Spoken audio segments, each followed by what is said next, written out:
Seja muito bem-vindo a mais um Brunet TV Show, hoje com meu querido amigo Torquato Mariano. Brunet! Prazer te receber por aqui.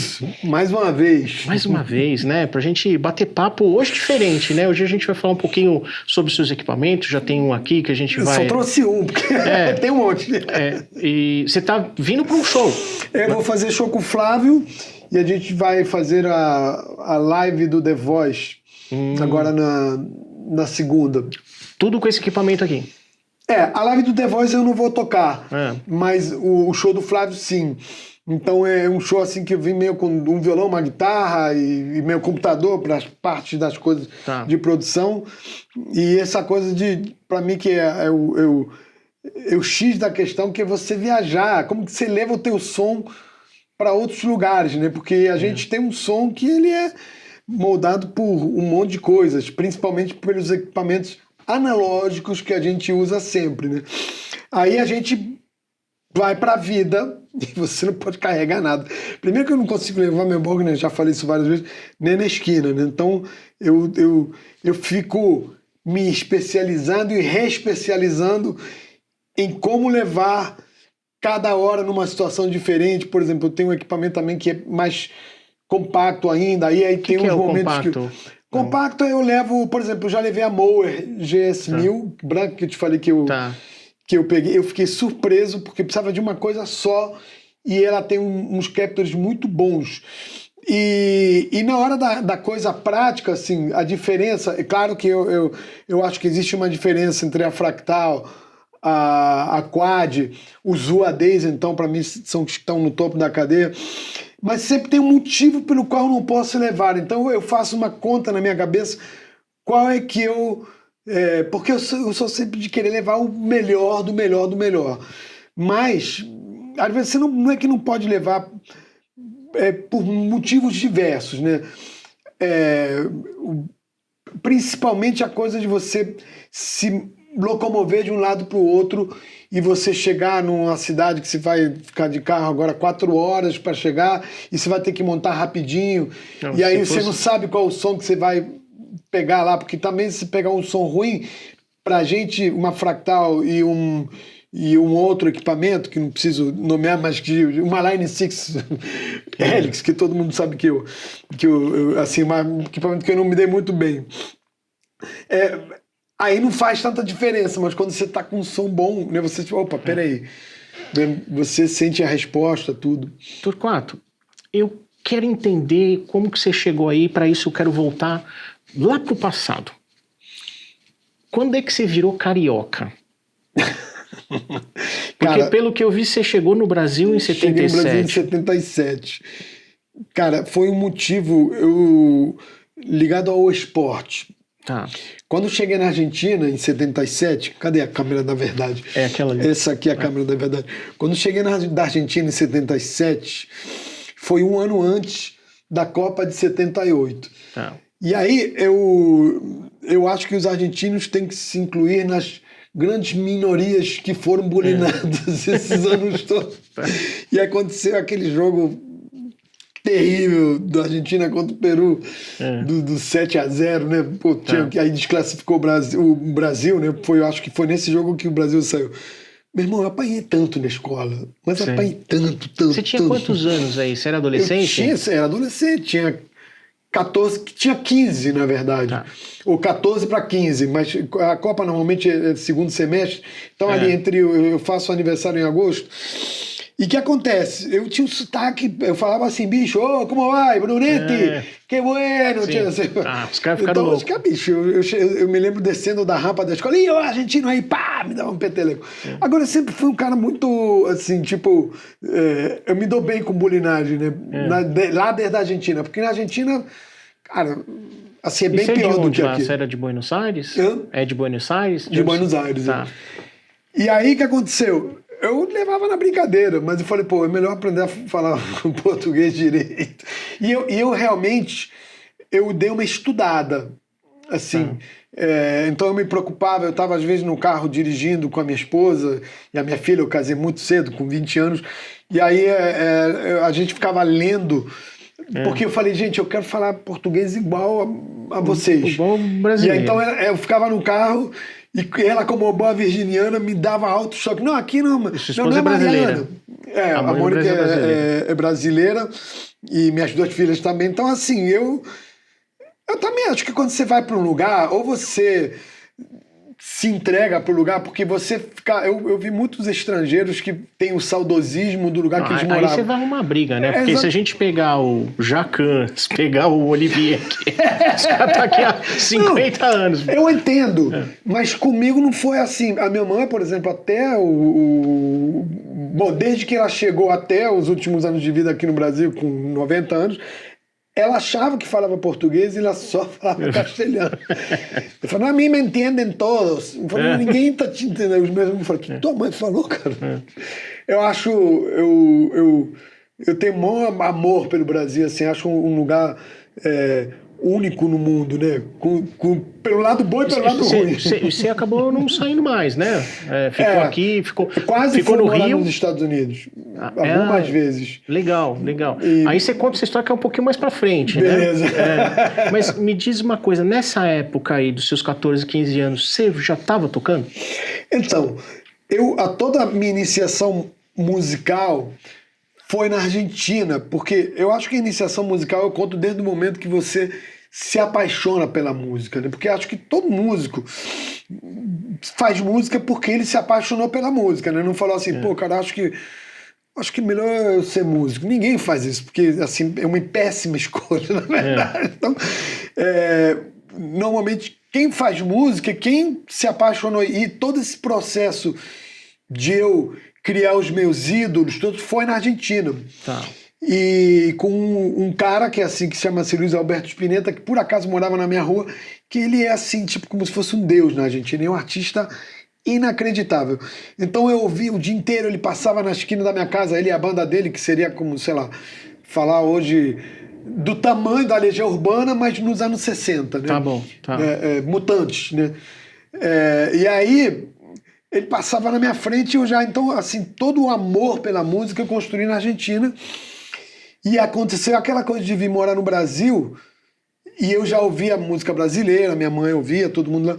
E quando cheguei aqui eu fiquei impressionado com... Você gostou? Muito.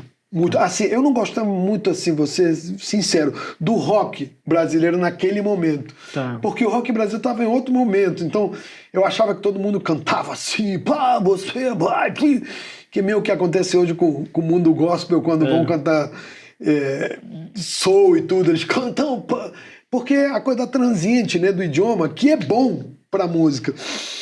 E aconteceu uma coisa, o rock argentino, ele era em castelhano. Então o rock argentino nos anos 70 aconteceu exatamente o que aconteceu nos anos 80 aqui, porque aí nos anos 80 o rock brasileiro se tornou brasileiro de fato. Sim. Aí vieram Paralamas, Barão, Cazuza, e toda Lobão, aquela geração, Lobão, que eu tocava, né, com o Lobão. O Lobão, na verdade, a gente é contemporâneo, então assim, a mesma influência musical. E a influência da Argentina é muito de rock, muito de blues, mas muito blues. Eu brinco que digo que na Argentina tem guitarra de blues assim, como no Rio de Janeiro tem gente para tocar cavaquinho. Eu conheço, eu tenho uns amigos argentinos que tocam pra caramba. Tem um rapaz que se chama Fernando Pareta. Nossa, ele veio pro Brasil uns anos atrás, a gente gravou aqui. Cara, ele toca um blues, assim, fusion, putz, maravilhoso. Aí, recentemente, eu tive lá, a gente saiu, foi comer umas pizzas e tal, ele e o Maicon, que é outro guitarrista, assim, de mão cheia, né? E eu vejo que os argentinos têm uma estrutura muito forte de conhecimento teórico, tudo mais, também. Né? Eu acho que nos anos 70, você tinha os músicos de rock, eram músicos, eles tinham conhecimento teórico do rock, então eles já sabiam em 72 como tirar som de guitarra, coisas que aconteceram um pouquinho depois aqui, já aconteciam na Argentina. Então, na Argentina, nos anos 70, você tinha instrumentos incríveis, assim, quando eu digo incríveis, assim, o que a gente talvez está hoje passando. Bom, hoje o mundo inteiro tem instrumentos incríveis. Mas eu tinha uma guitarra chamada Tórax, que a guitarra era meio meio custom, né? Mas, porque eu tô dizendo assim, não era uma guitarra feita em fábrica, era feita à mão, né? Mas que era incrível, era um extrato assim, inacreditável. E eu, quando cheguei aqui, por exemplo, aí eu pegava uma Fink e eu ficava achando, pelo amor de Deus, eu ficava meio reclamando. No momento que você chegou, não tinha nada. Não tinha. Né? Tinha Fink, tinha Janine, tinha Felpa, eu tive uma Felpa Apache, tive aquilo tudo, né? Dolphin. Então, assim, era assim, tinha tipo... Dolphin já. Que foi a minha primeira guitarra, tinha uma Dolphin. E aí o que acontece? Já uma guitarra, você pegava uma Les Paul argentina e já era uma Les Paul do nível de uma Gibson, que nem hoje você pode pegar uma Music Maker e falar, cara, pô, as Les Pauls do Ivan são inacreditáveis. Assim, eu acho que hoje já está num nível maior, né, do que era naquele tempo. Mas era muito comum o cara ter uma guitarra nacional muito boa. Na Argentina. Então, e guitarristas, assim, nos anos 70, que você ouvia, você falava, meu irmão, é a mesma pegada, né? Que hoje tem muitos, na verdade, mas no Brasil, naquele tempo, o que era incrível era a música brasileira, né? Você pega os músicos dos anos 70, com o rock estava começando, mas só que lá na Argentina tinha tantos quanto tinha de MPB aqui, de rock, de blues. É que nessa época... E de jazz também. Quando eu olho lá para trás e eu vejo talvez os maiores violonistas da história brasileiros. Brasileiros. Né? Os maiores violonistas da história, arrepiando qualquer coisa. O Brasil né? exporta violonistas, sim. Porque não é dois. E os Guitar Heroes, eu acho que eles não vieram tão cedo quanto vieram os Violão Heroes, vamos chamar assim, né? Sim. Eu acho que o Brasil sempre teve um lado que eu gosto muito da MPB, que coincidentemente o rock argentino tem essa postura, que é um lado de falar, né? A gente hoje está num momento onde ninguém pode falar nada, e ninguém fala nada, porque não se falar isso, vão me cancelar, isso e aquilo. Mas a música brasileira foi de pessoas de muita opinião sempre, então teve até a passeata contra a guitarra, que é um absurdo, na verdade, mas ao mesmo tempo eu entendo. Essa eu não lembro. Isso foi em 70. Mas eu entendo por quê, porque, por outro lado, tem um poder musical tão grande a música brasileira que tem que ter isso, né? Numa hora. Não estou dizendo que para a arte é o melhor ou pior, mas a identidade o ineditismo que tem no Brasil tem em poucos lugares do mundo. Você encontra artistas diversos, assim como, sei lá, pegar Djavan, João Bosco, Ivan Lins, Mutantes, assim, que Mutantes era rock, mas era um rock brasileiro, né? Assim, essa carga cultural, para mim, vieram dos meus pais. E, puxa, eles ouviam tudo isso, exceto Mutantes. Mutantes não tinha, assim, tanto, assim... porque meu pai era muito louco, ele ouvia Dizzy Gillespie, Ginga, ouvia João Bosco, putz, tinha um disco do João Bosco, eu lembro que era pequenininho, eu era pequeno, e eu tinha medo da capa. Era uma capa meio esquisita, ficava com medo e tal, né? Depois, meu pai, ele era jornalista, né? E eu tive a oportunidade de... Chegava final de semana, eu tinha, sei lá, meus 10, 12 anos, meu pai falou assim, não, você vai comigo pra redação. A gente ia lá pra redação, e o meu pai, nessa época, ele trabalhava no Globo. E, cara, eu saía com ele de manhã, a gente não sabia o que ia acontecer, né? A vida de jornalista é isso, de repórter e tal, né?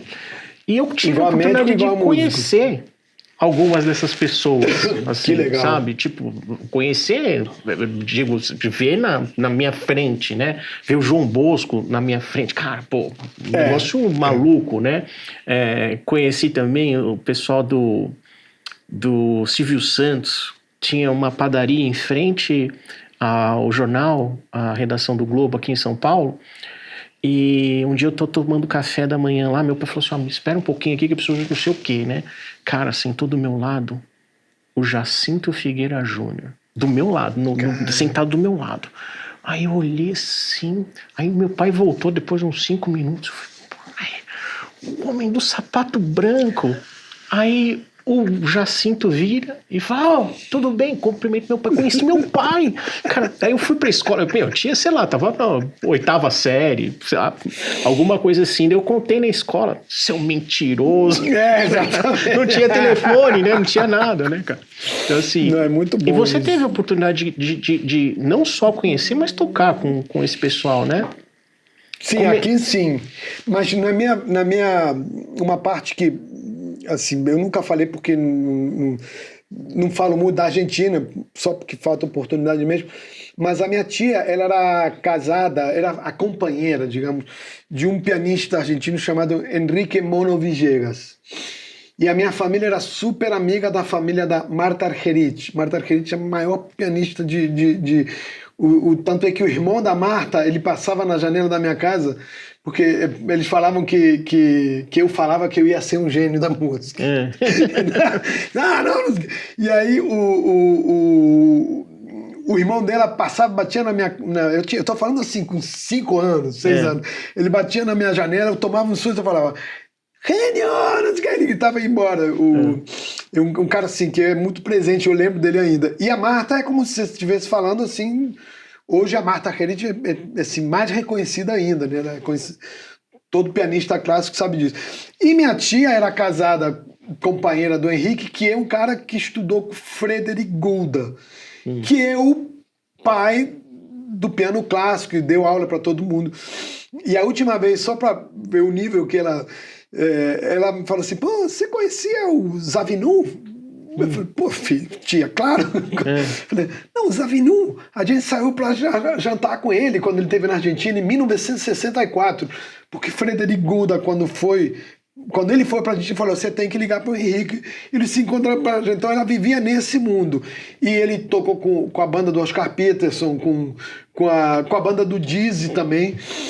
E eles faziam reuniões na casa da minha tia e chamavam pessoas, e eu dormia na sala do lado. Tá. E quem passou por lá foi Piazzolla, Vinícius de Moraes, e eu dormia do lado. Só que naquele tempo a minha era música, né? Eu ficava ali curtindo. E depois, quando eu cresci, eu falei, cara, pô, se eu tivesse ficado na Argentina, eu tinha toda uma porta aberta, né? Porque ele é... mas só se ouvia, né, música... Né, desse padrão, né? É uma música dedicada ao conhecimento, né? Não vou dizer ser melhor, pior, né? Eu acho que música não tem isso. Você me lembra um pouquinho Toquinho nesse sentido. Toquinho ia lá na casa da minha tia direto. Mas não tinha como o Toquinho não tocar bem. Como que eu tive um bom insight deles, assim, de me botarem sempre pra ouvir muita música. E eu ouvia muito rádio. Eu dormia ouvindo a 98 FM. Então, essa confusão ali, eu acho que me abriu a cabeça para eu gostar de tudo, né? Bom, então, ali na década de 70, um pouquinho antes de você vir pro Brasil, sua formação musical estava lá já. Depois, sim, talvez... Estava no caminho. Não sei se tinha no dedo, mas que tinha ainda na cabeça, não. Já tinha. E aí, o que aconteceu? Eu cheguei no Brasil... Numa dessas subidas da rampa da escola, passou uma menina chamada Flor, que era argentina. Aí, sou argentina, não sei o que, que legal, não sei o que. Falei, meu pai tá aqui, quer dizer, meu padrasto, né? Falou, quem é? O Cláudio Gabes. Cláudio Gabes é como se fosse o Pepeu. Tá. Mas imagina que o Pepeu saiu dos Novos Baianos e foi estudar na Berkeley.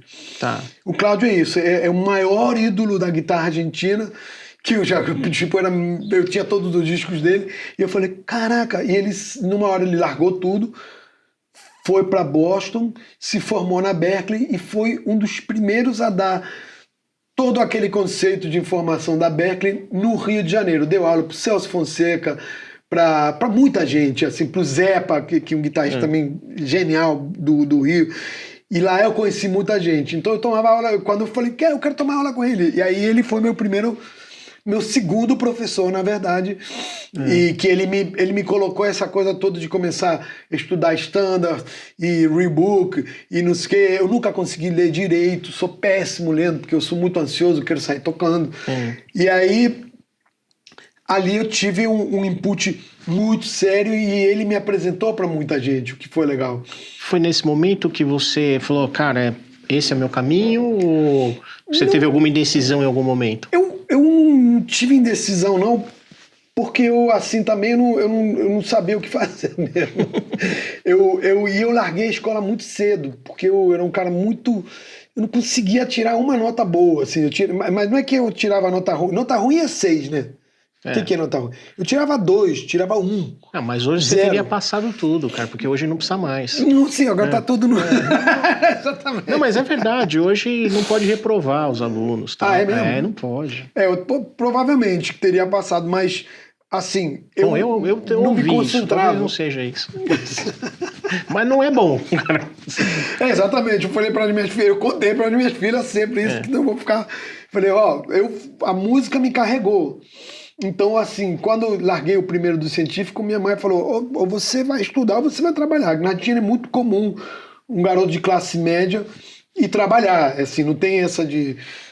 Vai no supermercado e, de repente, um garoto de classe média. Aqui no Brasil, isso sempre ficou meio mais separado, né?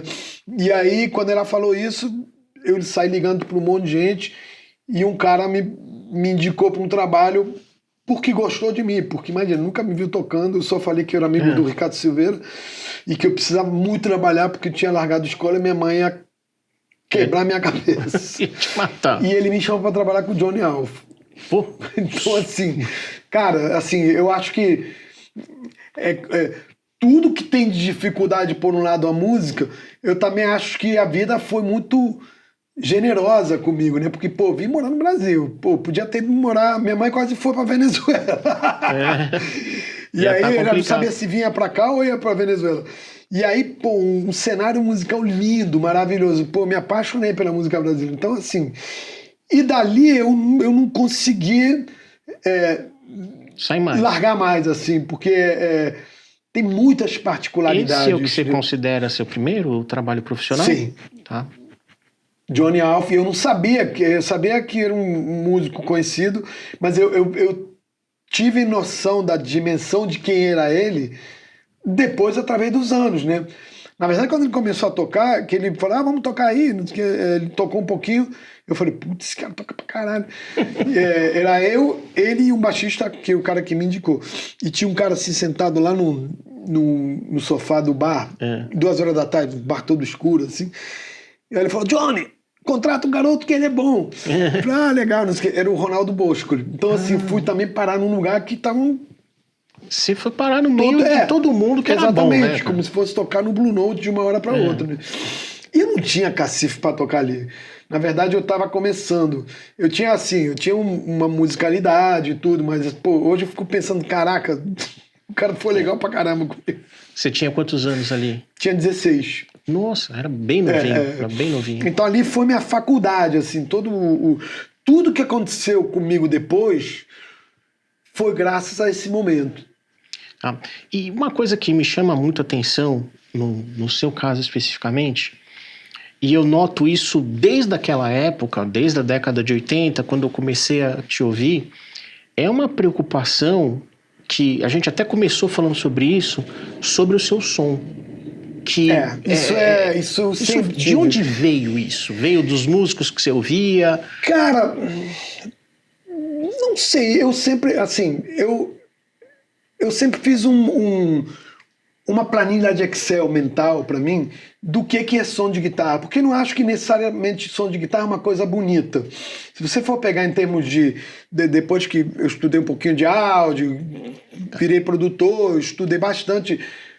Assim, não me considero um mixador, mas eu mixo de vez em quando razoavelmente bem pelo fato de ser músico e estudei um pouco, mas não vou me colocar, por exemplo, quando meus trabalhos eu chamo Moog, o Renato Luiz, que são os caras que esses são foda pra caralho.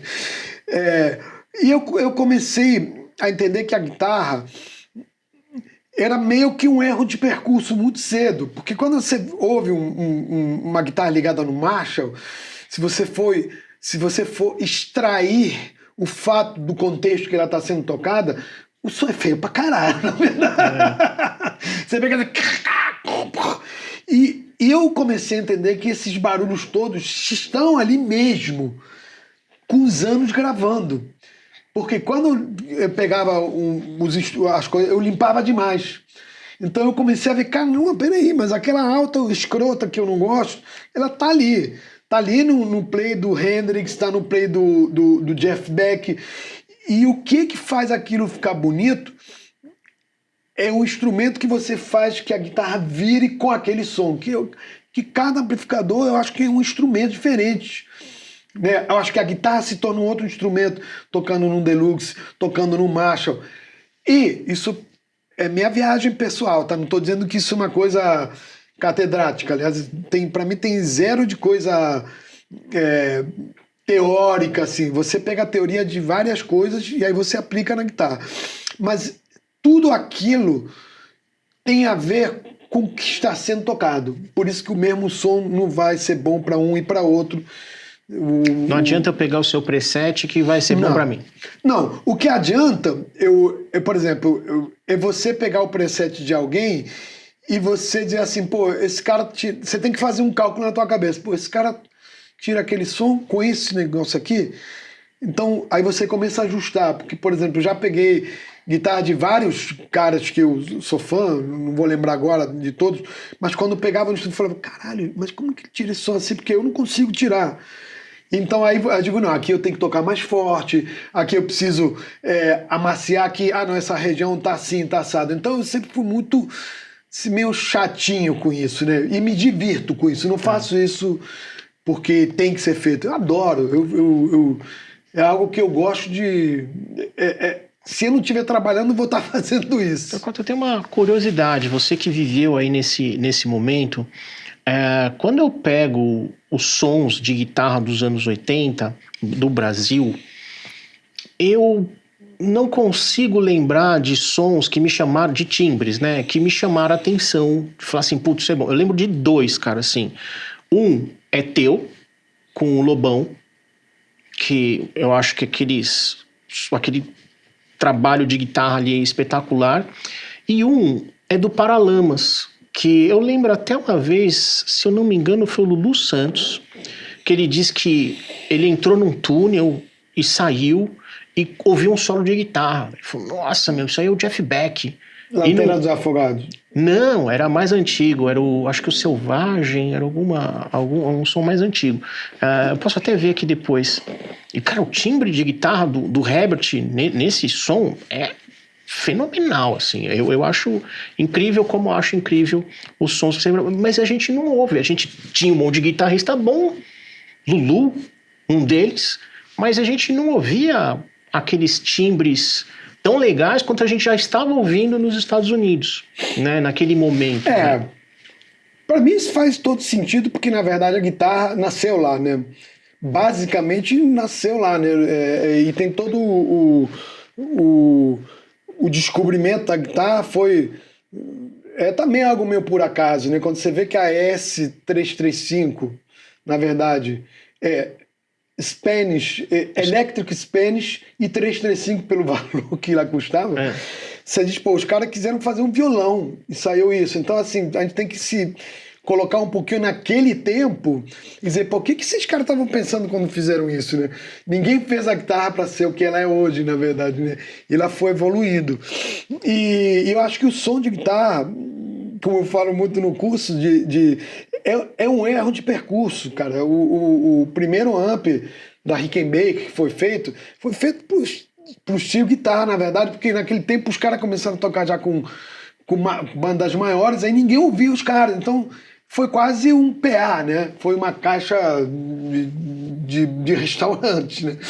Tanto é que ali, quando você pega o Champion, o Deluxe primeiro, o antigo, tem Ins e Mic, né? Porque os caras ligavam o microfone ali, porque a bateria tocava alto. Aí ligaram, pô, não, peri, era um violão eletrificado. Aí aumentaram, e distorceu. Aí metade não gostou, metade achou do caralho, aí começou... Aí você vê todas as coisas que aconteceram, né? Então, eu acho que o Brasil não tinha cultura de guitarra naquele momento. Eu posso te falar, sim, talvez isso seja... Eu tive a sorte, ou sei lá, de estar começando a tocar no momento onde começou a se gravar com amp. E eu fui um dos caras que... Eu tive alguns caras que me me ajudaram a pensar assim. Um foi o Pisca. Tá. O Pisca, não sei se você conhece, um guitarrista brasileiro, gravou com todo mundo.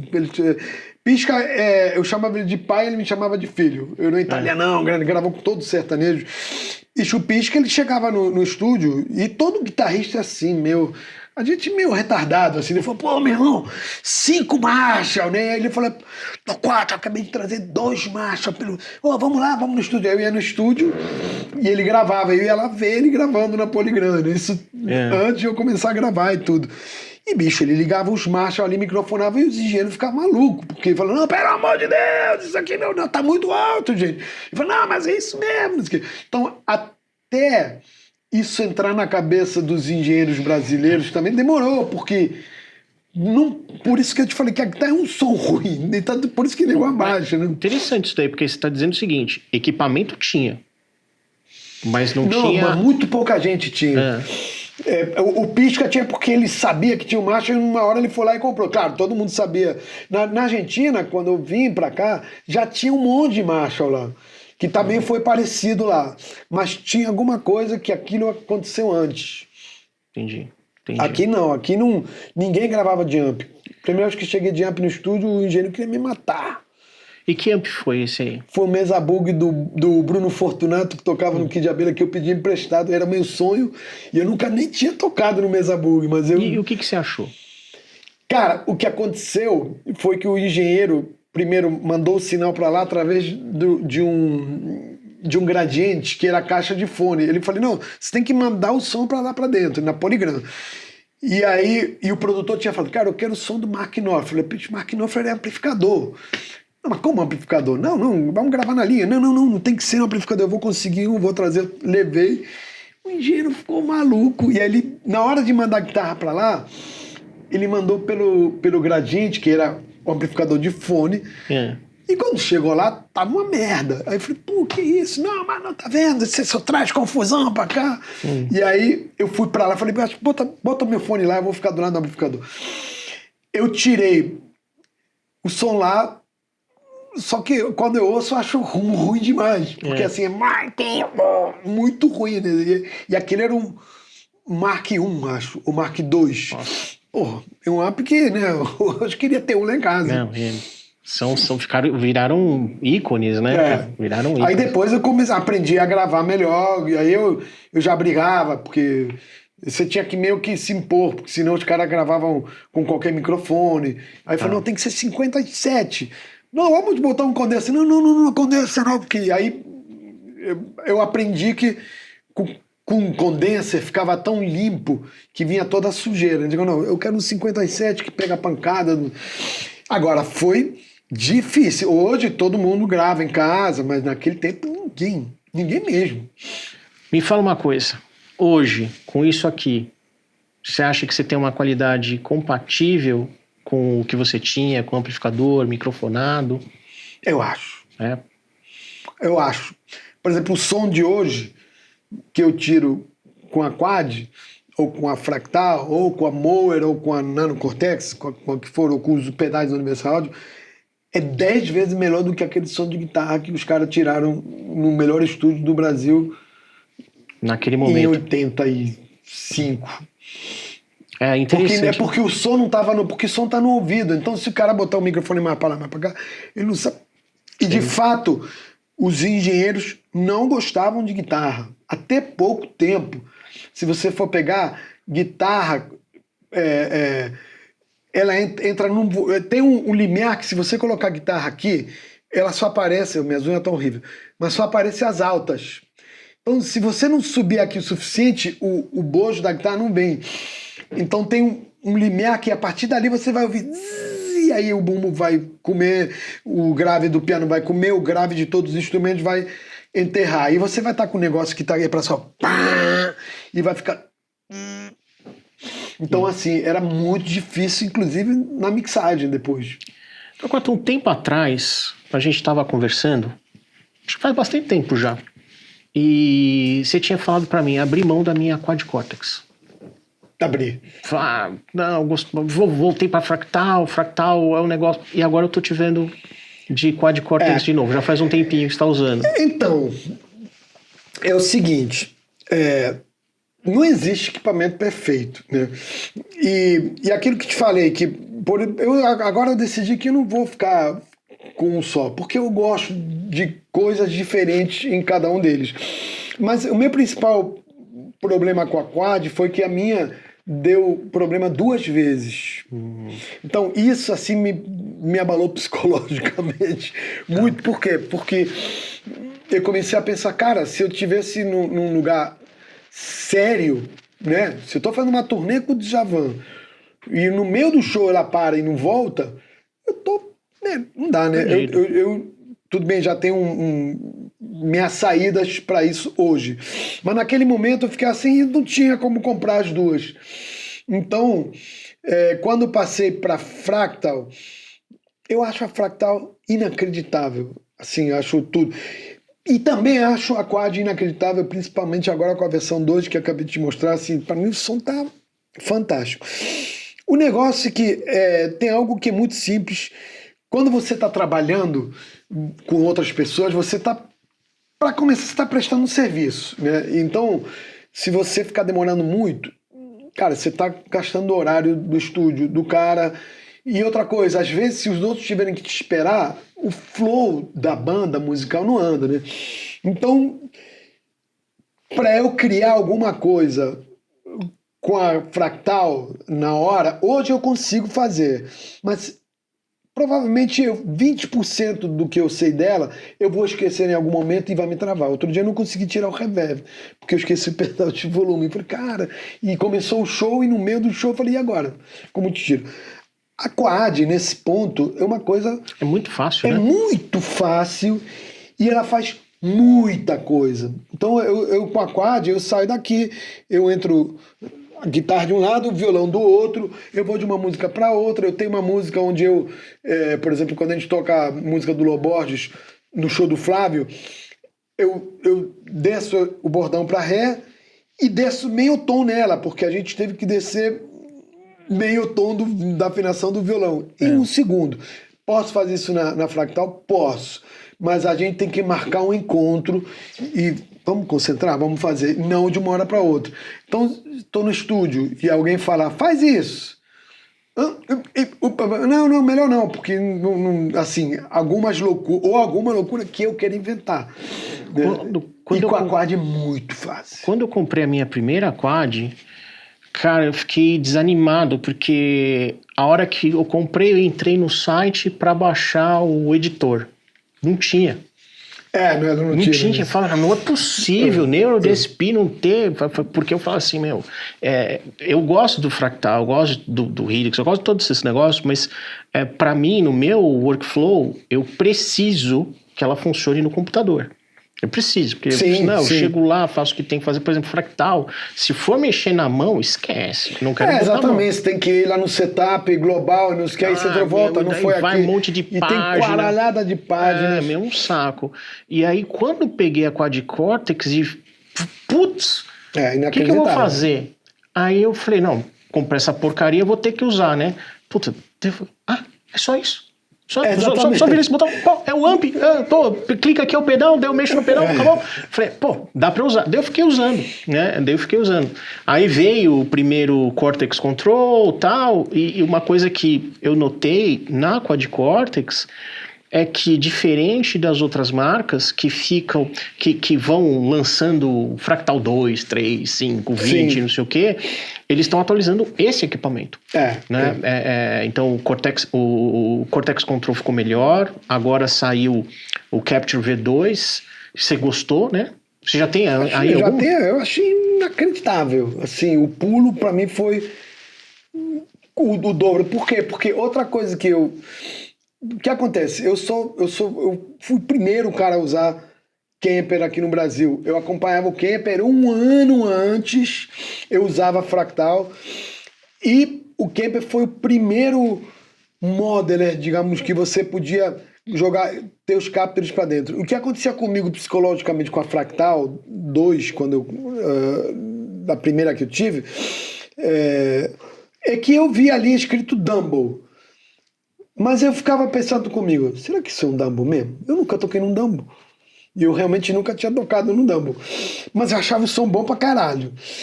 Aí eu ia para um Deluxe, eu falava, pô, mas será que isso aí é um Deluxe mesmo? Pô, eu toquei no Deluxe 2 vezes, até, na verdade depois eu comprei Deluxe, mas tô falando de 2010. Então, o Kemper para mim ele foi tipo assim, eu fiz o capture do meu amplificador.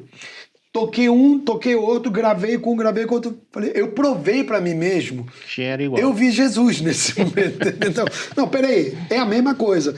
Então, agora, cada vez que eu ligar ele em Roraima, ou onde for, nos Estados Unidos, ou no Rio de Janeiro, eu sei que eu tô com o meu amplificador, o meu Bogner. Então, a gente, incrível, porque isso psicologicamente vai validando a tua opinião. E aí o que aconteceu? Fiquei muito tempo com o Kemper, depois fiquei sentindo falta de botar os meus pedais para dentro dele, né? E quando veio a Quad, eu fiquei de olho muito tempo antes, né? Agora, o Kemper, ele ficou bom na hora que entraram os profiles do Michael Britt. Porque até então eu só usava os meus. Os que eu baixava, ou eu cheguei a comprar vários, eu achava ruim, achava muito... Porque vai ser a regulagem do amplificador feita por alguém. Então, muitas vezes, a pessoa botou mais agudo do que você queria. E eu achava que, às vezes, achava a quad ainda um pouquinho durinha. Mas depois passou, e agora, quando eles fizeram a versão 2, que eu refiz tudo, pô, eu já fiz... Tem todos os capos dos meus amplificadores, fiz 400 vezes. E aí e depois eu fico ali ouvindo 400 amp, não, pô, mas esse aqui foi o que ficou melhor. Quando eu fiz agora, eu fiquei impressionado com a resposta na mão. Isso é um negócio legal, porque eu costumo dizer que aqui, inclusive, esse é um espaço para Guitar Heroes e guitarreiros, né? Então, vamos ver uns guitarreiros aqui também, né? E o guitarreiro, ele adora ficar ouvindo sons diferentes, né? Também. E tal. E você, eu tenho os dois lados. Você tem os dois lados, né? Porque putz, sempre que a gente conversa, você fala, pô, eu fiz tal coisa, coloquei não sei aonde, peguei o pedal não sei o quê, esse pedal é maravilhoso, tal. Não, ou fala, pô, não gostei, tal, não sei o quê. E eu vejo que você também tem um conhecimento que permite você tirar sons muito bons de qualquer equipamento. Eu vou citar um exemplo aqui que foi eu não sei se fala com o Vave, com o Wave, sei lá.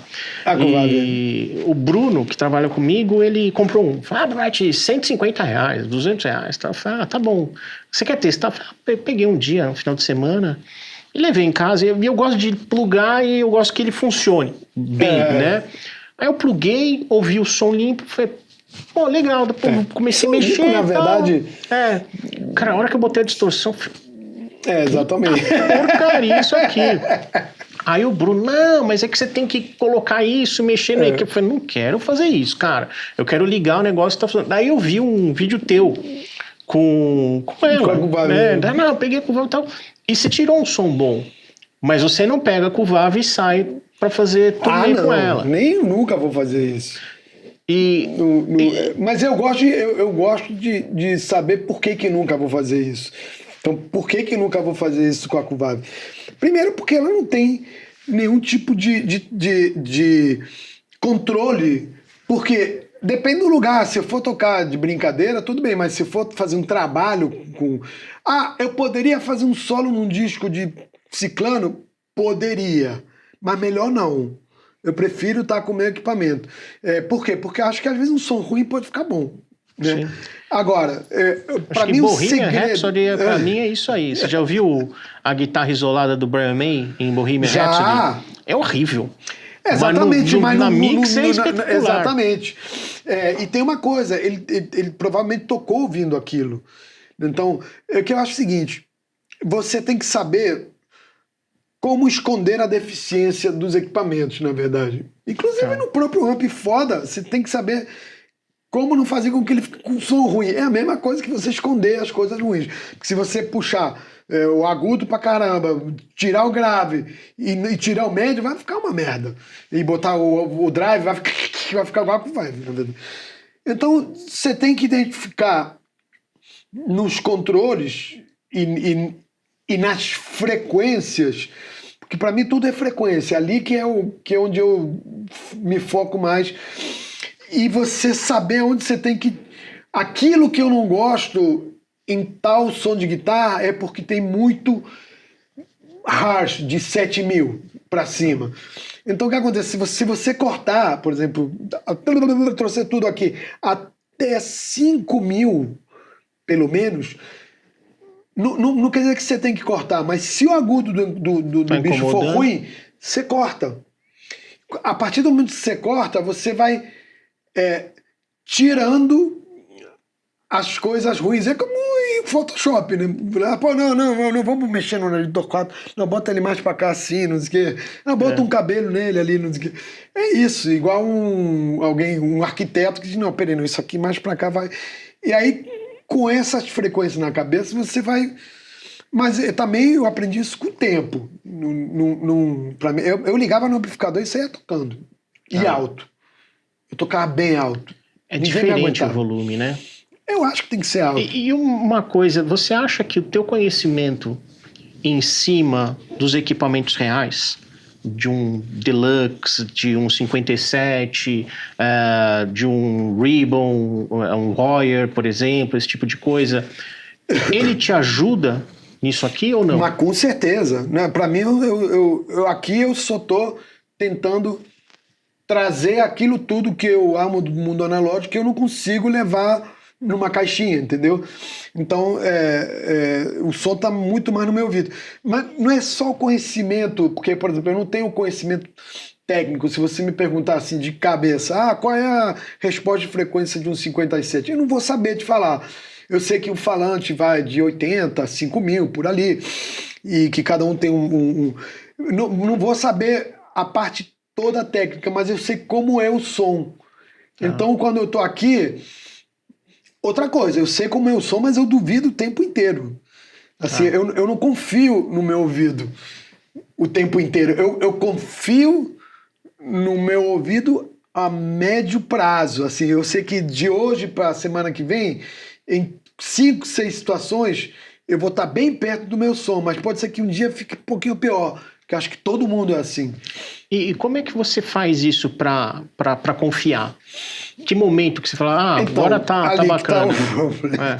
Eu fico em casa nos momentos, por exemplo, eu estou trabalhando, fazendo 40 arranjos. Às vezes, para descansar, eu faço um capture.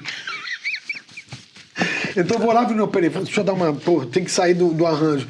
E aí eu vou lá e faço um capture. Aí como que eu faço capture normalmente? Eu pego uma base de um disco meu ou de alguma coisa que eu conheço bem e começo a tocar com o meu amplificador. Aí eu gravo. Aí você usa muito um Bog, gravo de novo. É o que é o Shiva? Eu tenho o Ecstasy. O Ecstasy, tá. E aí, depois de tocar, eu ouço. Aí digo, beleza, porque eu também faço a Bangu. Ligo o amplificador, putz, tá demais, faço o capture. Mas, quando eu toco antes e eu vejo as duas perspectivas de quem tá tocando e de quem tá ouvindo, digo, não, esse som entra na base. Você poderia fazer milhões de sons diferentes, né, com deluxe só, né? Não, dependendo da música. Então eu faço isso, eu fico ouvindo e depois eu fico ouvindo os dois, né? E depois eu levo pro show, porque ali no show onde eu vou validar, na verdade. Porque às vezes eu faço isso tudo e quando chego no show eu digo, esse som não tá legal ainda. Tá com um som mais assim, mais assado. É neurotizante, mas é divertido também, então assim, tá tudo bem. O último show que eu vi, que eu assisti você veio, eu acho que no mesmo dia, um dia antes aqui, e você tava fazendo de Fractal, que foi aquele tributo ao Jeff Beck. Sim. Você tava com uma FM9 ou FM3, eu não tava lembro. Com a FM3. Com a FM3, você fez... E o que você acha? Você fica confortável de fazer aquele show com esse e com aqueles? Totalmente. Não tem problema? Tem nuances diferentes. O som é diferente. Para mim não é pior nem melhor. Porque, por exemplo, aqui eu tenho meu dedude, então isso para mim já vale muito, porque eu vou estar assim... Você fez o capture aqui? Fiz o capture do dedude. Dá para você demonstrar? Claro. Esse aqui é um preset Amor Puro, na verdade. Deixa eu ver se ele tá aqui dentro. Dedude 7. Tá. o Dedude no 7, basicamente do jeito que eu ligo ele quando chega. Mas eu estou com deixa eu ver qual o amp. Ó, Dream Rock in Rio clone. No Rock in Rio eu toquei com Dream, e na verdade eu usei a quad e os pedais separados. Não, peraí. Isso aqui é um capture do pedal. Do meu pedal, que eu usei no Rock in Rio com o Djavan. Tá. Por que aconteceu? Eu fui fazer o segundo show, não podia levar a minha pedaleira inteira. Tá. Então fiz um capture de tudo e clonei meu setup inteiro para poder fazer o segundo show. E o Marcelo Saboia, que é um engenheiro, puto engenheiro, falou, cara, bicho, tudo certo. Para mim não mudou nada. Para mim mudou um pouquinho na mão, mas um tiquinho. Então eu tenho o meu Dream do jeito que eu uso. Deixa eu ligar aqui. E aqui, isso aqui ainda, eu acho que... Eita!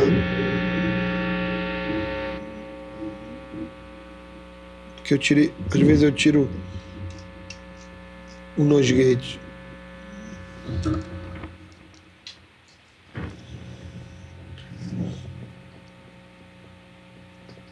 É mais difícil acertar o botão. Deixa eu descer um pouquinho.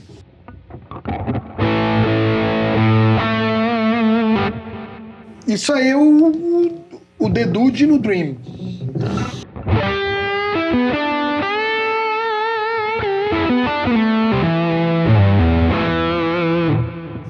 Aqui por aqui eu tiraria um pouquinho do grave, mas não sei como...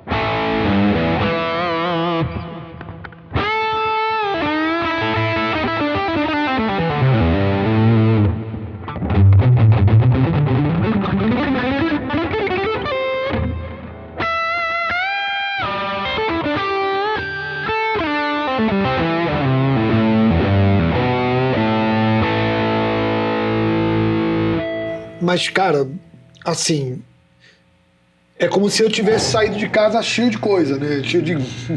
Como então eu posso levar pra qualquer lugar, né?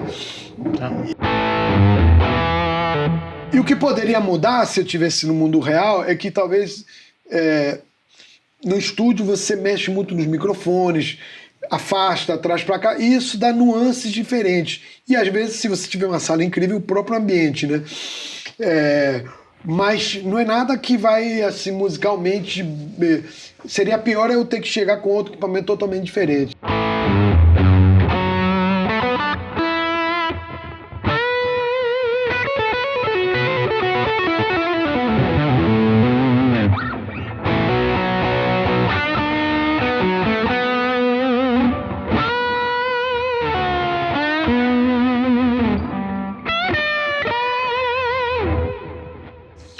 Eu sei que estou bem servido em qualquer lugar que eu for.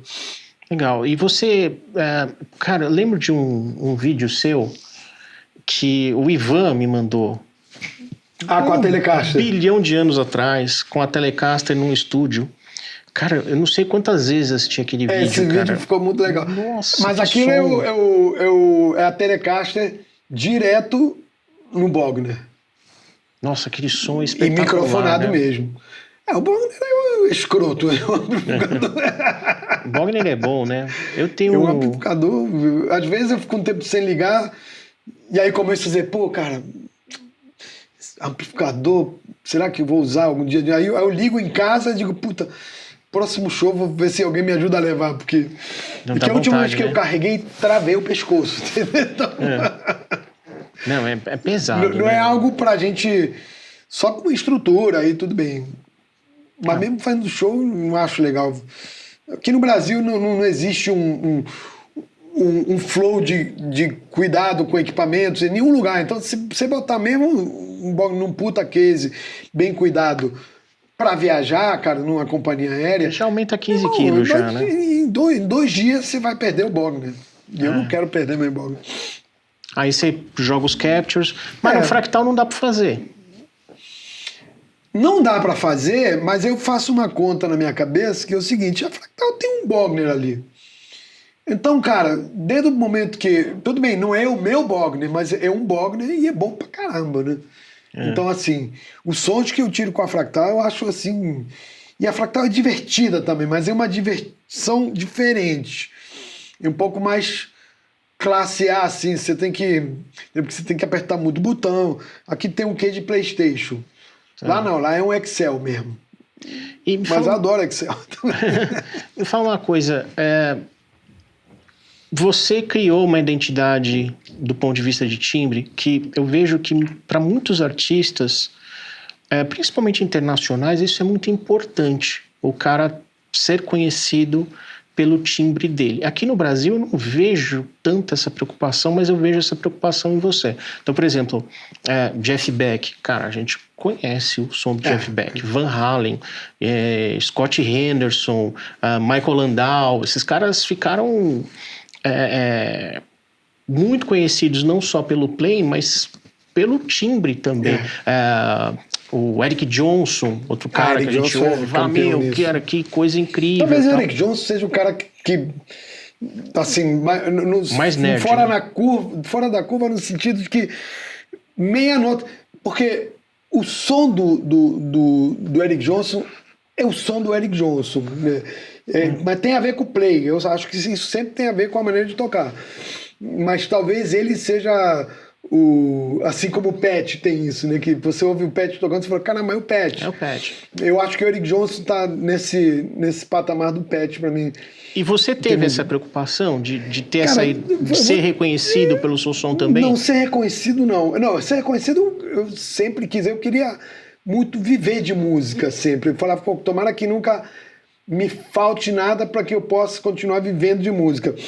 Mas não é o ser reconhecido por ser melhor do que alguém, porque eu não acho que existe isso na música. E eu não penso em superar nada, nem a mim mesmo, na verdade. Eu penso em ter prazer de tocar. Mas eu acho que isso se deu por uma coisa que, na verdade, é o oposto disso. Não é que eu estava procurando ter um som, é que eu não estava conseguindo fazer as coisas by the book. Então, eu, por exemplo, sou um cara que, se eu fosse viver como músico de orquestra, provavelmente eu não teria conseguido viver como músico, porque não é uma virtude minha. Então, o fato de eu me perder um pouquinho no meu próprio raciocínio, que eu digo o raciocínio musical, a cabeça vem e começa a ter um monte de ideia, aí teve uma hora que eu falei assim, ao invés de ir atrás de alguma coisa, eu prefiro me deixar levar. E eu acho que isso que cria a tua identidade, mas não é porque necessariamente você está controlando, é muito pelo contrário, você se entregar ao descontrole. Então, muitas vezes eu estou tocando e eu tô aqui por dentro, eu tô me lascando. Mas quando eu vou ouvir depois, eu falei, puta, aquela hora que eu tava... ficou tão legal e naquele momento eu tava me sentindo assim. Então, com o tempo, eu falei, cara, eu nunca vou tocar igual o Benson, adoraria. Eu nunca vou tocar igual o Scofield, adoraria. Nunca vou tocar igual ao Larry Carlton, adoraria. Porque são pessoas que eu tentei tocar. E aí, na hora, eu me frustrava muito. E depois... Quando eu dizia, não, bicho, vai, toca o que tiver na tua cabeça. Que eu, às vezes, não tô gostando. Eu brincava com isso, eu falei, pô, você tinha que tocar mais sorrindo. Eu falei, cara, não tem motivo pra sorrir quando eu tô tocando. Eu tô tentando acertar as notas. Aliás, eu sou um cara que eu vivo sorrindo, falando besteira, mas na hora de tocar, eu fico muito concentrado e preocupado em fluir. E agora, cada vez mais eu penso em não pensar. Assim, eu penso em casa, quando estou estudando. Mas na hora que eu estou no palco, eu falei, cara, tem que ter o tempo entre sair a nota. Não tem que entrar o meu pensamento. Você estuda muito ainda? Eu nunca estudei muito, mas eu, durante muito tempo, toquei muito. Mas, assim, quando eu digo não estudo muito, porque, assim, o meu... Quando você fala um cara que estuda muito, Ardanui é um cara que, pô, você vê que ele é um cara que ele dedica um tempo ao instrumento, ele gasta o tempo dele no instrumento para poder ter... Só que, além disso, é um cara musical pra caramba. Então, ele tem o Ardanui, eu acho que... Ele nunca me falou isso, mas é o que eu sinto, né? O Pat é um cara que estuda muito, né? Então, assim, a minha barra de estudar muito é isso, né? Eu acho que eu não estudo talvez nem 10% do que o Pet estuda, né? Quando eu digo estuda, por exemplo, você se dedicar ao instrumento. Por exemplo, quando você pega e domina o funcionamento da quadricórtex, você estudou para fazer isso. Não, eu estudo, mas é que eu acho que justamente por me dedicar a várias coisas, assim, se pegar o Ricardo Silveira, por exemplo, que é um ídolo meu, o Léo Amoedo, o Léo, o cara, a gente se fala todo dia, então ele fala, cara, não, eu estudo, ele tá com a guitarra sempre pendurada. Eu tenho fases, tem umas fases que fico uma semana estudando, daqui a pouco eu tô produzindo, aí fico uma semana sem tocar, então eu me cobro muito isso. Mas, assim, eu acho que tem que estudar. Porque senão você perde o... É como se você parasse de falar e numa hora você tivesse que falar com um monte de gente. Torquato, você falou agora de produzir, né?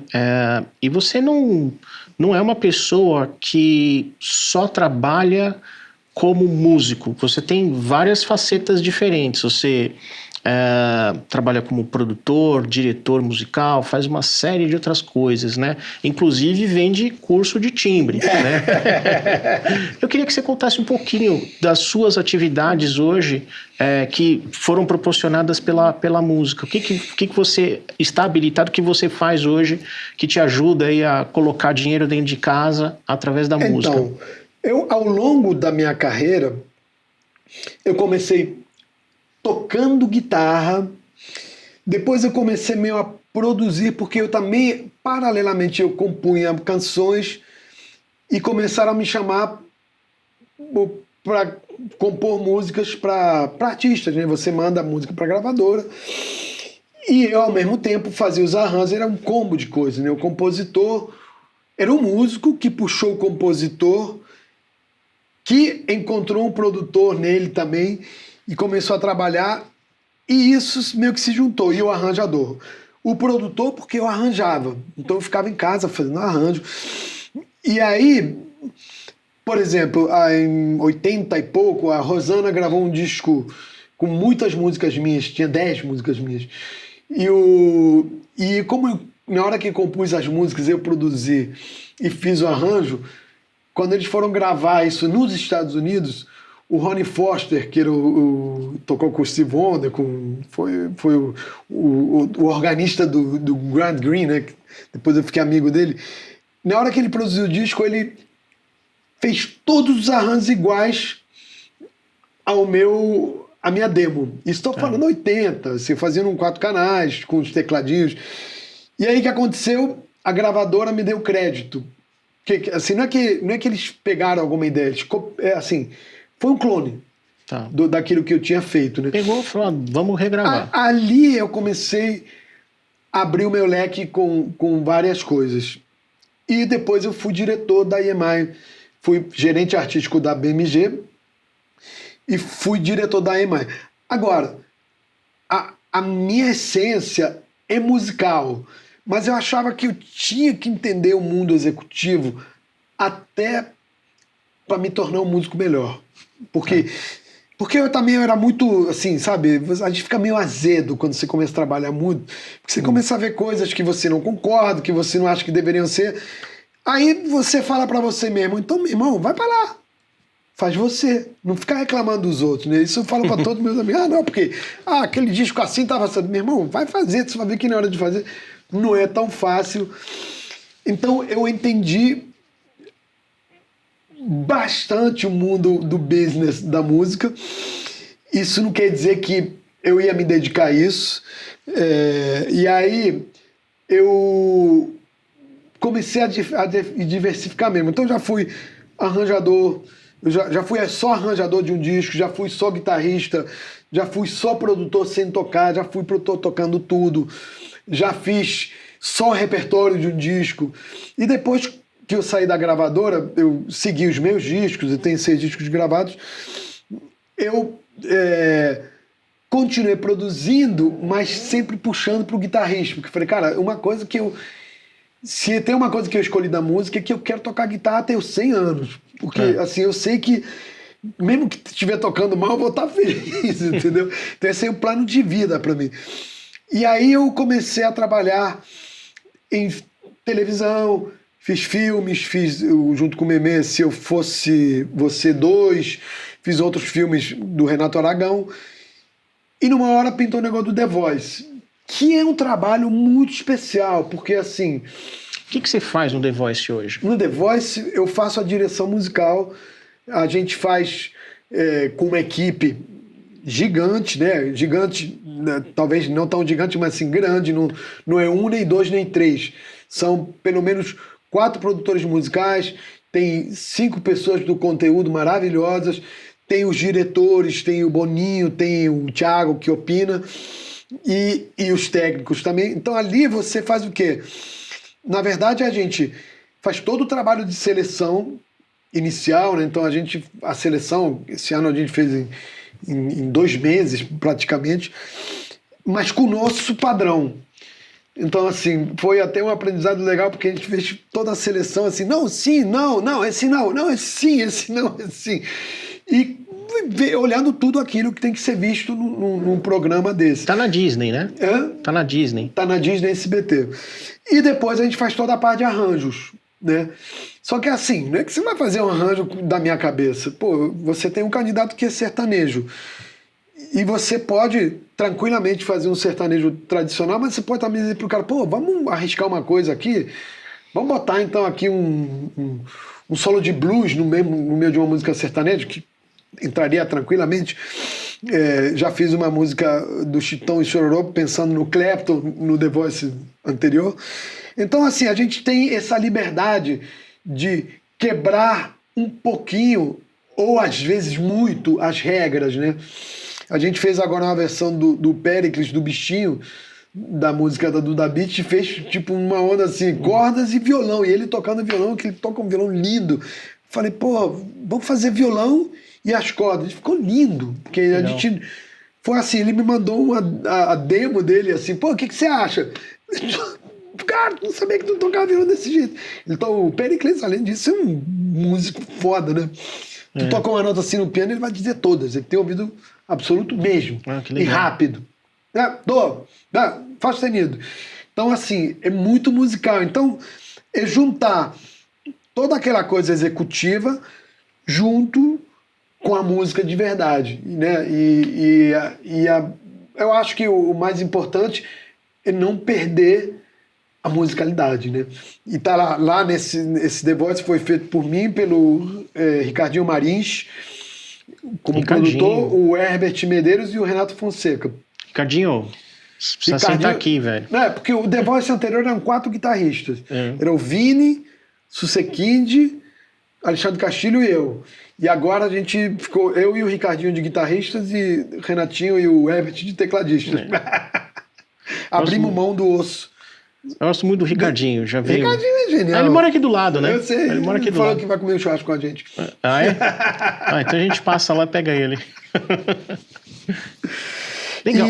E tem a parte executiva, né? Que assim, eu sou... Modéstia à parte, me acho bom nessa parte executiva quando é pros outros. Se eu for fazer meu disco, não, mas tudo que eu faço pro serviço dos outros, eu faço com planilha, eu olho a planilha todo dia, eu mudo a planilha, eu faço uma planilha para a equipe inteira para que, assim, eu faço no sentido de pego uma planilha que de repente já foi feita por outro departamento e não, mas vamos botar isso aqui, vamos botar a data de entrega para não sei o quê, vamos botar... Por quê? Porque acho que a única maneira que você tem de estar inspirado para fazer música assim, num projeto de produção, é quando você tem essa parte resolvida. Quando você fica com um monte de pepinos ali, ou você tem um assistente, ou você tem que ser seu próprio assistente. Então, pô, eu não posso ficar preocupado que tal música não chegou na data certa para o profissional que precisa, que ele tem 5 dias para fazer, sei lá, uma imagem no computador, né? Então, assim, eu sou bem Caxias com isso. Agora, quando eu tô servindo os outros, se eu for fazer meu disco, provavelmente vou pro estúdio, eu não vou anotar nada, aí eu viro artista, né? Entendi. Muito obrigado, Torquato. Vamos ouvir mais um pouquinho de um som aqui pra gente finalizar? Você ouvir as capturas novas? Vamos ouvir. Eu tô aqui no... Então, vocês veem aqui, eu, na verdade, outra coisa incrível para mim da Quad é que você cria várias pastas. Então eu tenho uma pasta de Djavan, isso aqui foi o último programa de televisão que a gente fez. Então você bota a ordem do show, já deixo mais ou menos tudo pronto, então eu consigo botar os BPMs no tempo, o tempo do trêmolo, principalmente no trabalho do Djavan, que é muito rítmico, né? E a banda é inacreditável, os caras, bicho, tocam, é tudo ninja ali, né? Então você errou uma notinha, você fica, foi ele, né? Porque aparece rápido, né? Mas como eu tô no momento do Flávio, eu fiz aqui, que seria o main preset. No Flávio eu estou usando um preset só, aí eu vou aqui pro Gig View e eu mudo aqui, por exemplo, aqui eu estou em cenas, né? E aí eu mudo para numa hora da música, eu vou para a cena e depois eu vou para os stomps separados, onde eu tenho o 11/7/6, o dedude, o chorus. O amplificador eu deixo basicamente sempre o mesmo. Então. Agora, a gente acabou de tocar com basicamente o mesmo som, só que das capturas antigas.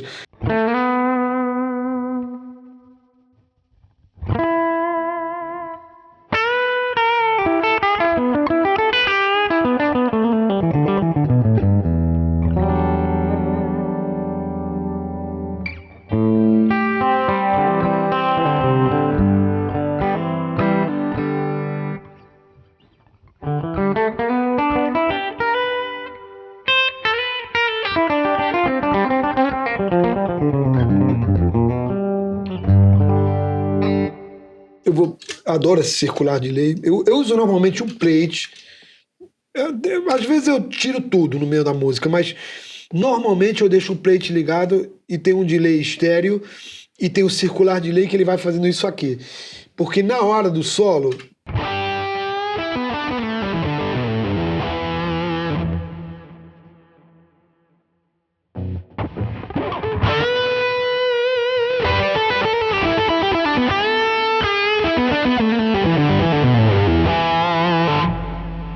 Aqui ele sem delay. Só o reverb. Mas quando boto circular, ele dá mais uma...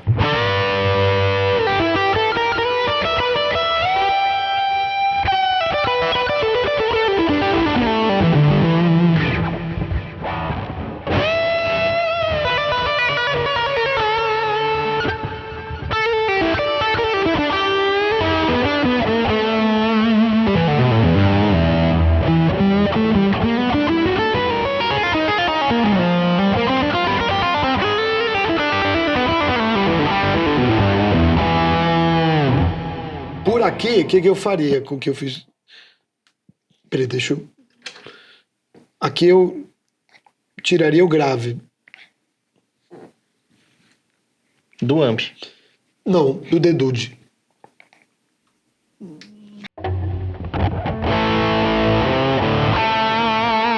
No amp tem um grave que tá assim, que eu gosto.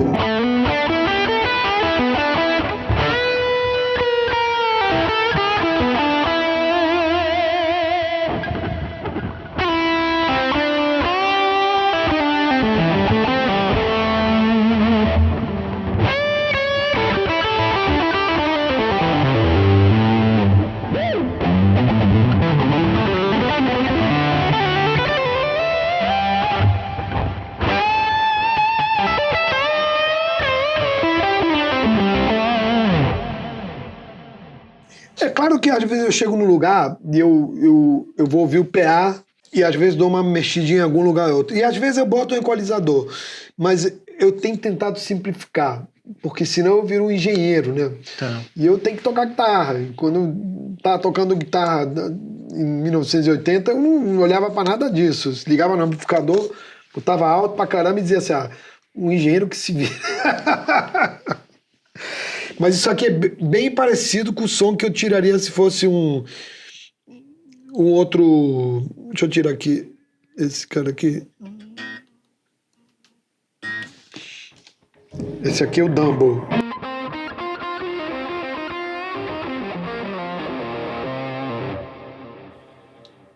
Oh, tá baixinho, peraí.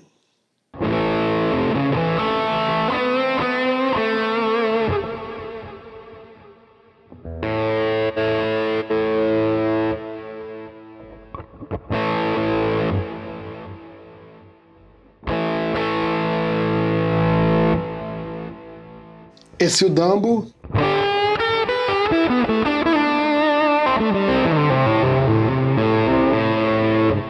O Dumble tem um quê de fuzzy, né?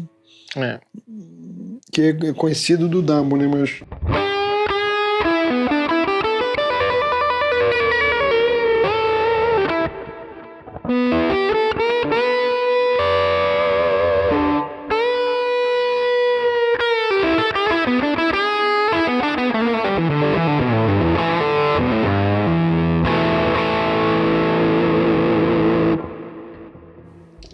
É muita felicidade levar esses bichos pra estrada. Esse ficou bom. A outra vez que você veio aqui, eu tava com o meu Quadcortex, tinha acabado de sair o Deluxe. O Deluxe 65. Ele falou, não, vamos ver. Mas eu quase que foi por tua causa que eu peguei de novo. Mas não me arrependo não, porque agora eu acho que vai vir muita coisa. Isso aí nem é um jogo de mercado, né? Você vê que, a semana passada foi uma semana linda pra gente, né? Sim. Teve o... Primeiro foi a Helix que tava pra sair, que todo mundo fala isso, fala aquilo, fala...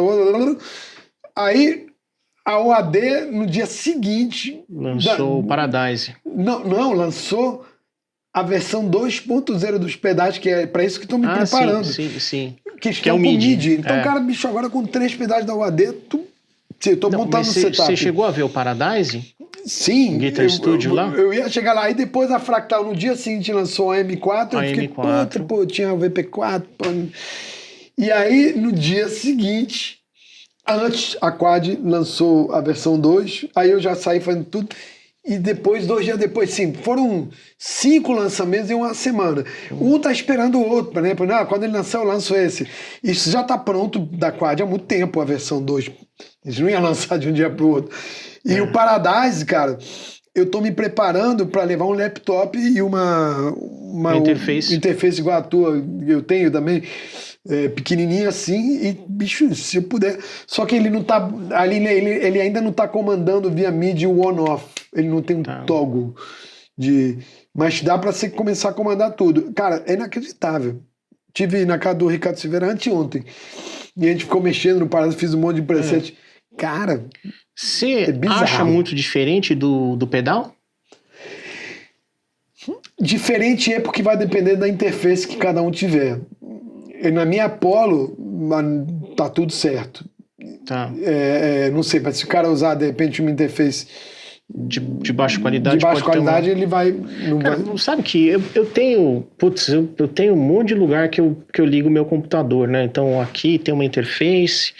Aí no meu estúdio tem uma outra interface que é boa também, mas eu tenho um outro escritório que eu fico, que eu uso aquela interface mais barata da Focusrite, aquela... sim. Eu tenho uma entrada, Scarlett 1, eu acho, Scarlett Solo. Scarlett Solo.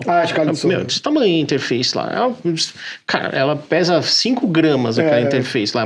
O pãozinho francês é mais pesado. E, cara, eu não percebo diferença no plugin. Assim, eu fiz outro dia, eu fiz também, isso. Eu não percebo, mas uma interface muito boa. Mas a Scarlett é uma boa interface também, a Focusrite... Não, então, mas essa minha é a interface de entrada. E eu comprei uma interface, aliás, eu tenho 2 dessa daí, que é da IK Multimídia. Sim. E por que eu comprei essa interface? A RIG? É uma... Eu esqueci o nome dela, mas é uma entradinha só que ela tem reamp. Então, Sim. A que eu uso no estúdio, eu tenho reamp, que é a Antelope Zentour. Então, ela tem 2 saídas de reamp e tal. Você faz tudo na interface, é uma beleza para mim, né? E essas outras interfaces que eu tenho, não tem. Aí eu comprei essa daí, custa R$1.000 essa interface. E é bem baratinha, tem uma entradinha de plástico também, mas ela faz o reamp. É uma interface que serve para você fazer os captures do Tonex, por exemplo. Ela funciona para você fazer os captures do Tonex, né? Por exemplo, essa daqui, pra gente fazer, já tem que pegar o output dela. Não consegui fazer com ela, não, mas eu tenho o Tone Captures. Você tem que ter, na verdade, 4 saídas, né? Então, mas essa interface faz isso. É uma interfacezinha desse tamanho. Então, se quiser, depois eu te mostro. Tem na outra sala, eu tenho uma aqui. É uma interfacezinha desse tamanho. Puxa, cara... Eu achei ela tão boa. A IK Multimídia é maravilhosa, né? Eu usava a IK desde o tempo do Miroslav, era o melhor tipo software para arranjo de cordas. Eles são danados. Legal. Torquato, muitíssimo obrigado. Vamos finalizar com um sonzinho. Pessoal, muito obrigado pela sua presença. Aqui embaixo tem links para você conhecer o trabalho do Torquato, o curso do Torquato. E se você não se inscreveu no nosso canal, se inscreva. É sempre um prazer tê-lo por aqui. Bora lá.